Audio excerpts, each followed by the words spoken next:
This is Walt Disney World Today. Give us 5 minutes and we'll give you the world. It's Wednesday, February 8th, 2006, and this is episode number 59 of Walt Disney World Today. Our panel today includes Mike Scopa of MousePlanet.com. Welcome, Mike. It's called a salute to all nations, but mostly America. Thanks, Mike. And we've also got Len Testa, co-author of The Unofficial Guide to Walt Disney World. Welcome, Len. Hey, how's it going, Matt? Outstanding. It's Wednesday, which means we're doing our listener question shows. But before we get to that, Mike, we got a reminder for our listeners. I have two things to say. First, I want to tell everybody and remind everyone about our Listener of the Month contest. And to remind everyone that if they want to enter this contest, that they should send their entry in and tell us in this entry what their questions would be to us if they were selected to become Listener of the Month and come on our show. We have the form on wdwtoday.com/listener. We ask you to fill out the form and send it in to us. And we will be selecting our winner for this month fairly soon. I believe that Monday the 13th will be the day that we will announce the winner for February. And that lucky person will appear on our show for Monday, February 27th. So for those of you who have not entered, who are still interested in entering the contest for this month, please go to wdwtoday.com/listener, fill out the form, and tell us what kind of questions you would like to address to each one of us if you were selected. So that's announcement number one, Matt. And if I could just take one more minute, I'd like to say one more thing. Sure. My hardworking publicist suggested that I make this announcement to all my Disney friends out there who know me and my family. I'd just like to say that very happy to announce that my daughter Holly was engaged, became engaged on Super Bowl Sunday, and I just want to say good luck to my daughter Holly and Jim, and we're planning a 2007 wedding. Thank you very much. Please send money. Yeah, really. Congratulations to your family, Mike. Thank you. Yeah, congratulations. Congratulations, Holly. Thanks, Len. And today, as I mentioned, is our listener show, and that's what we do on Wednesday, so feel free to send in your questions to questions@wdwtoday.com. Our first question comes from Chris Nash of Las Vegas, Nevada. Chris writes in, the question that I have is, if you are aware of a Club 33 type membership at Walt Disney World. My wife and I visit Walt Disney World almost every year, and this would be something that we would both enjoy. Unfortunately, I'm not familiar with anything similar in Disney World, but man, it would be the coolest thing ever if it was. Mike, do you know of anything? No, it must be. If it's referring to the club that is down at Disneyland, that I believe is housed above the. I think it's in New Orleans Square. It's above the Pirates of the Caribbean attraction. I haven't heard of anything like that in Walt Disney World. No, but like I echo Len's sentiments. That would be really something. For our listeners who aren't familiar with Club 33, could one of you explain what it is? Go ahead, Mike. Oh, thanks. Boy, it's been a while. It's a. I don't know if I could do it justice. It's a private membership club, right? Yeah, you have to buy membership in it. And the main draw of the club is that there's a restaurant that overlooks part of the Pirates of the Caribbean ride in Disneyland. Right. And so you can actually eat dinner and see people floating through the ride. The rough analogy is, you know how at Pinocchio Village House in Fantasyland sort of overlooks the beginning of It's a Small World? For those of you who've been to Walt Disney World, it's sort of the same thing, only in a much cooler ride than Pirates of the Caribbean in Disneyland. Interesting. So, Chris, nothing exists at Walt Disney World. Now, hold on. Hasn't Disney started, or isn't Disney test marketing that spend the night at the theme park thing? I haven't heard anything about that. Jim Hill talked about it. And I don't know if he was one of those things where I caught him when we were both drinking or what, or maybe I've imagined the whole conversation. I'm on some new medication, but my understanding is that Disney's either testing or getting ready to test some sort of promotion where guests will actually be able to stay in the Magic Kingdom at night, overnight, and they'll have like limited accommodations along Main Street in Cinderella's Castle and at various points around the park. Now you'll whatever it is, you'll pay through the nose on it. But we gotta have Jim Hill on. Matt, call Jim Hill's parole officer and tell him that the man needs to come on the show so we can address some of these things. Will do. All right. So, but Chris, I don't know of anything in Walt Disney World, but it's a great idea. I'm surprised Disney hasn't yet figured out how to do that there, because it's definitely a good way to suck money out of your wallet. That's right. And I would join. Our next question comes from Jamie of Woodstock, Connecticut, who writes, have you guys heard anything about the sea cabs at Disney's Living Seas? I have heard they will return in the near future, a bit longer, with possible theming to Pixar's Finding Nemo. Well, the feeling is they're going to open later on this year. I just don't know when. I had heard something like maybe April or May. Yeah, I heard like October, November. Really? But yeah, but Jamie, that's exactly what I heard. Longer ride, bringing back the sea cabs, Nemo theme. I just heard later on this year. Given the popularity of Turtle Talk with Crush, I don't know that they're in a big hurry to do that. So I don't know if it's urgent. But I would be surprised if it's in April. That'd be good. May. I'd be surprised. I don't know. More May than April, Elaine. I would. We're going back in. I'll be there in March, so I can check it out. I believe that the new Sea Cabs attraction would involve the Nemo characters swimming along with you as you proceed through that aquarium. The aquarium itself and the ride mechanism itself should pretty much be the same. However, they're going to be adding the theme. So are they going to ride along with you like sort of the ghosts at Haunted Mansion? No, more like you're going to see them, as in like computer-generated imagery. So it's getting computer-generated. In the water. You're still going to use the tunnel that goes through the attraction, right? That's right. So they're going to generate it off the screen, off the glass. I'm not sure how they're going to do it, but that's what. That's interesting because the reason I ask is that I was, every couple of weeks I do a search for patents that Disney's filed in the U.S. Patent and Trademark Office, and they actually had a patent out there that I couldn't figure out what it was for. It was how to project images that appear and disappear based on some sort of what's the word I want to use? Filtered glass. It's very interesting. So I'll go back and check on that and see if that's what they're doing. That's a good question. As of last week, they had there's construction walls around the exterior of Living Seas. Yeah, I knew they were redoing the front of it too. Right? And inside of it, the entire observation areas are all Nemo themed now. Only the manatee. I guess they can't stamp Nemo on the side of him. But other than that, it's all Nemo themed at this point. I would put a hidden Mickey tattoo on him. Exactly. Our next question comes from Mike Glenn, who was wondering if we could suggest quickly 5 of the best and/or must-fun sit-down restaurants at Disney World, but not including the really expensive ones like Victoria and Albert's or California Grill. Fun, huh? Well, there's Prime Time right off the bat. Prime Time. Yeah. Whispering Canyon would be number 2. Oh, really? Yeah. Go ahead. I know. Well, we're talking entertainment. We're not talking food, Len. Well, I said best. You don't like it, Len? It's okay. It's not great. Let's see. I mean, if you want sci-fi, if we're not talking about quality. No. You're not sending anybody sci-fi. All right. Dude, come on. I know you're. I know. I'm not a fan of it. I'm just saying Boma. Boma's inexpensive. Chef Mickey's? No, I mean, did Mike save dinner, or is lunch available on here? He didn't mention any meal in particular, just the most fun sit-down restaurants at Disney World. Fun.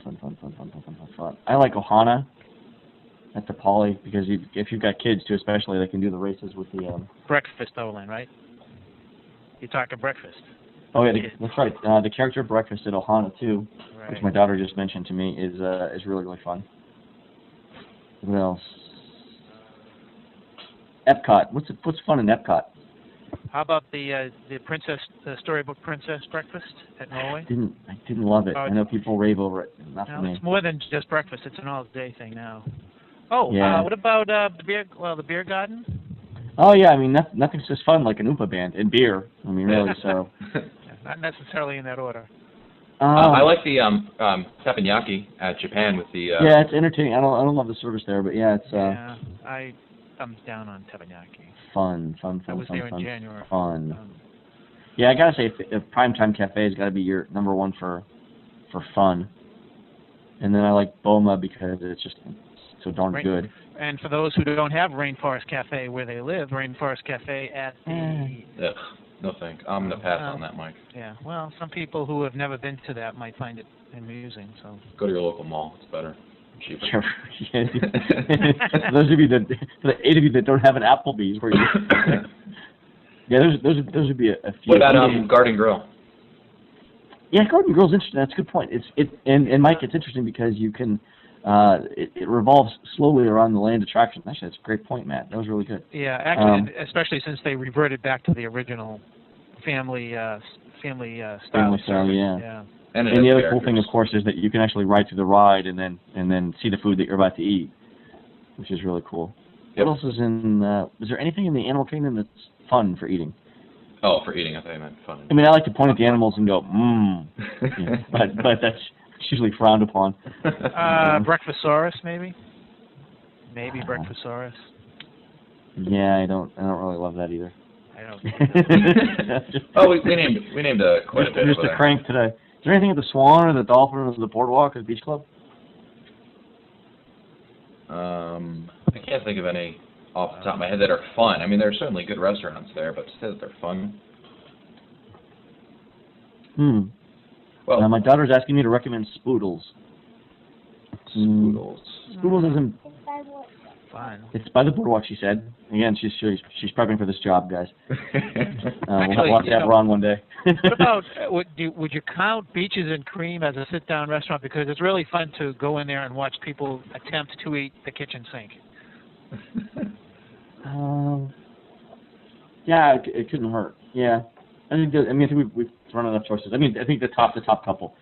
50s Prime Time, probably I think we all agree on that, right? Yeah. 50s Primetime Cafe and the Studios. Yep. Mike, what was your number 2 choice? I think I had, well, I don't know if it's my number 2, but Whispering Canyon would be there. But we said Beer Garden's definitely a... Yeah, Beer Garden. I think we all agree on Beer Garden. Yep. Garden Grill. Yeah, Garden Grill, I think is I don't know if it's so much fun as entertaining. It is, because you need the attraction. There's pretty good. That's 2 in Epcot. There's nothing in the Animal Kingdom I can't think of anything in the Animal Kingdom. That would be great. Unless you get to shoot the animals in the safari and then grill them up later, but that's a ways down. I think your daughter said it all on. Yeah, exactly. Our next question comes from Kelly of North Grosvenordale, Connecticut. I've never heard of that town, Kelly. Is it true that only one person in your party has to hold an annual pass in order for everyone in the party to take advantage of the benefits and discounts available to the annual pass holder? If it's a room, it has to be in that person's name, and so does the credit card that you're paying with. But I think for the other things, yeah. Right, if you go to, like, say, annual pass holder night for Mickey's Very Merry, you only need one person in order to take advantage of that discount, is that right? The person would just have to purchase the tickets. Just purchase the tickets, right. I mean, generally, if it's for the, like, I'm the only person in my family that has an annual pass, and I get all the discounts. And very few people, know me as working for the unofficial guide. I rarely have to throw my weight around. That's just kidding. I never did. Yeah, so I think it's just the one person. I mean, the big discounts are dining in hotels, right? And for hotels, it definitely only has to be one. Yeah. And if you have an annual pass and you're not staying on property, you have free parking at the Yeah, so it only has to be one person there. Yeah. One person does And it. even then, you don't have to be. It doesn't have to be your car. Like when I went a couple of weeks ago, I wasn't driving, but I showed my annual pass, and they let me in. So, and again, unless they knew me on site, I'm sure they have pictures of me posted on every. They would shoot you on site. Exactly, shoot to kill. Said Phaser's son. Again, that's Jim Hill, but that's another story. Yeah, they reserved that for Jim. Our next question comes from Shelley Collins of Michigan, who asks, the Disney website lists hours of operation for March 6th as 9 a.m. to 10 o'clock p.m. It also lists the evening parade times of 8 o'clock and 10 o'clock p.m. Does that mean that the parade will run after the park closes? Do the rides stop and the parade goes on? It's probably a typo. Yeah, probably an hour. I think maybe, well, it could be, perhaps they don't mean parade. Perhaps they mean the evening, wishes? Fireworks? Yeah, fireworks, something along those lines. Although they write parades here, I'm not sure. I know that, to give you an example, like Fantasmic, for instance, often runs at the same time the park closes. Yeah, that's the typical schedule, right? Yeah, and that happens. And what that means is a lot of people are always confused, like, well, how does that work? Well, basically what happens when the park closes at, let's say, 10 o'clock as an example, and let's say Fantasmic is at 10 o'clock, you have two options. All the rides close at 10 o'clock. So you either have to go see Fantasmic or you have to exit the park because there's something else to do. So that's really what that is. So I'm not sure if there's a typo or perhaps Shelley was referring to something else. Our next question comes from Eric from Vermont, who asks, my wife and I are taking the kids to Walt Disney World in late May for 10 nights, 9 park days. On past trips, we've taken advantage of the evening extra magic hours at all the parks except for Epcot. We don't do mornings. As you may well know, Disney has expanded extra magic hours for the spring. We're planning to go to Epcot 2 evening extra magic hour days and the posted park hours for Future World until 7 p.m. and the World Showcase until 9 p.m. I understand this means that World Showcase will be open as late as 12 a.m. midnight. What will the hours of Future World be? If it's just until 10 p.m., will non-resort guests be allowed on attractions, or will you need a bracelet?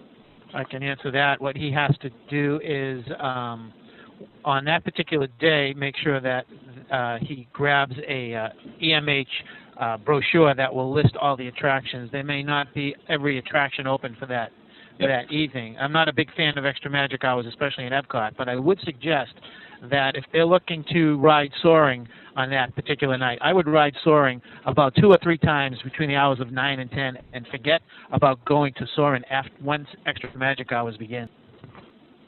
And our last question today comes from Marcia Rivas of Whitehall, Pennsylvania, who asks, me and my husband are looking to go to Florida in June, and we're looking into getting the 3-day base pass with 2 options.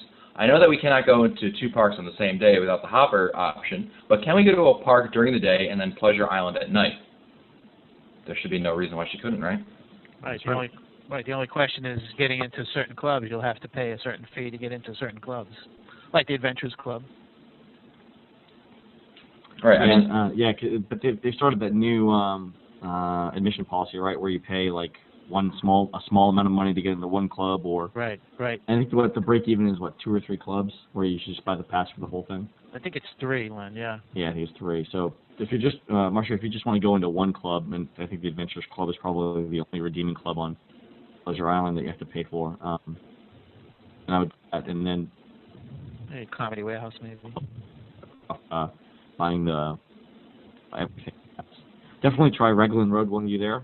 9 p.m. when the live band starts up, and there are dancers dancing on the bar.